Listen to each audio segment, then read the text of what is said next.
Magandang araw, Pilipinas! Ako si Pia Yazon at kayo ay nakatutok sa Journal Patrol. Itong mga balitang aming hatid sa araw na ito. Kampo ni dating President Rodrigo Duterte, bubuo na ng defense team. At rollback sa produktong petrolyo aasahan simula bukas.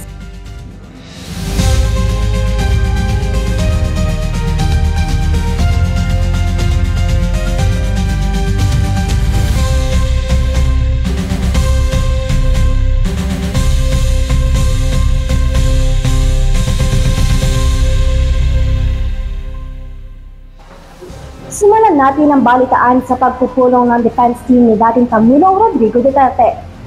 Live mula sa The Hague sa The Netherlands, narito ang ating ka-journal, Lady Cerilla. Lady?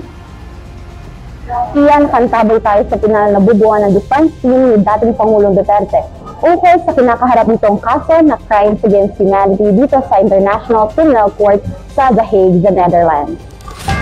Opisyal pa lang na mapag-uusapan ng bubuo sa defense team ng dating Pangulo na hangad na mapabasura na ang kasong krimen laban sa sangkatauhan bago pa man ang formal na paglilitis niya sa darating na Setyembre.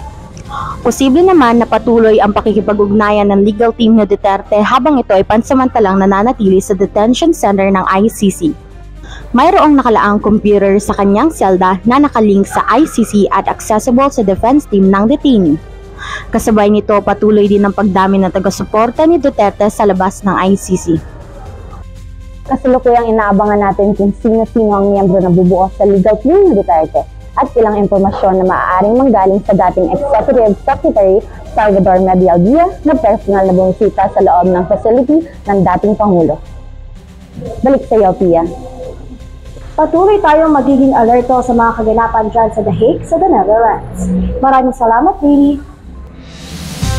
Nakakaasa mga motorista na muling bababa ang presyo ng ilang produktong petrolyo simula bukas March 18. Para sa karagdagang impormasyon, narito si Joanna de Mesa. Simuling magkakaroon ng rollback sa produktong petrolyo simula bukas, 20 sentimo kada litro ang ibababa ng diesel, 40 sentimo naman kada litro para sa kerosene, habang walang magiging pagbabago ang presyo ng gasolina. Malaking bagay ito para sa mga motorista ng Lucena City, katulad ni Jerome at Ronnie, na aniyay magiging bawas isipin ito sa kanila dahil konti na lamang ang magagastos sa pagsasali ng petrolyo para sa kanyang hanap buhay. Nagkita sa amin. Dahil mababa ang Sa ngayon, maaari pa ring matamasa ng mga motorista ang pagbaba ng presyo ng petrolyo hanggang sa mga susunod na linggo bago pa man muli itong tumaas. Para sa Journal Patrol, ako si Joanna de Mesa. Susunod. Guro na nanigaw at nanakit sa isang estudyanteng kinder, inireklamo. At simula at wakas voter ng SB19, pinagkaguluhan ng 18. Tutukan ng mga istoryang iyan sa pagbabalik ng Journal Patrol.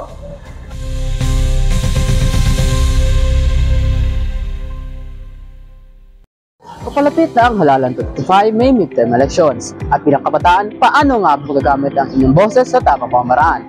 Kaya narito ang BTO tips ni David De Leon. B. Be informed. Alamin ang advokasya at plataforma ng bawat kandidato. O. Observe with an open mind. Suriin ang mga kandidato batay sa kanilang track record at tunay na serbisyo. T. Think carefully. Simbangin ang opsyon bago magdesisyon. At O. Own your vote. Every vote is important kaya huwag itong ipagkait at ibenta. Ang ating mga kamay ang magtitikta ng kinabukasan ng Pilipinas. Kaya ikaw, handa ka na bang bumoto? Maging responsableng parte ng pagbabago.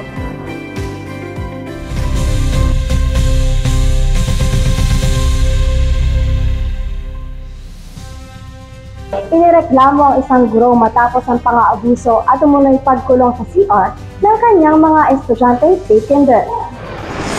Sa CCTV footage ng paaralan, noong February 24, nakuhaan ang pagsigaw at pagpalo ng guro sa isang estudyante na may autism at ang pananakit nito sa daliri ng isang batang babae habang tinuturuan ito sa pagbibilang. Sundong paan niya ng mga bata, ikinukulong din sila sa banyo kapag sila'y makulit. Humingi na umano ng patawad ang guro Ngunit sa ngayon ay naghihintay pa rin ang mga magulang sa magiging aksyon ng paaralan. At ito ang journal sa social media. This is It 18's pinagkaguluhan ng mga fans ang ticket selling ng simula at wakas World Tour kickoff sa Philippine Arena. Ayon sa SB19, punong-puno sila ng excitement at tuwa dahil wala pang 7 oras sold out na ang ticket sa Pilipinas at 3 minuto pa lamang ay ubos na ang global fan packages. Exciting kami with the kick-off. Yung training namin, grabe na yung pag-iensayo namin. Like, tumutodo talaga siya. Like, sumakses talaga kahit yung training namin. But of course, nandun yung kasayahan namin na finally na-fulfill yung isa sa mga dreams namin. Na-check na namin yung isa sa mga bucket list namin na makapag-solo concert sa Philippine Arena. Samantala, pagkatapos ng kick-off show ng P-pop group sa Philippine Arena, ay susundan ito ng show sa Taipei, Taiwan, Estados Unidos sa Hulyo, Honolulu, Singapore sa Agosto, at Dubai, Doha, Riyadh at Jeddah naman sa Oktubre. Congratulations and good luck, SB19!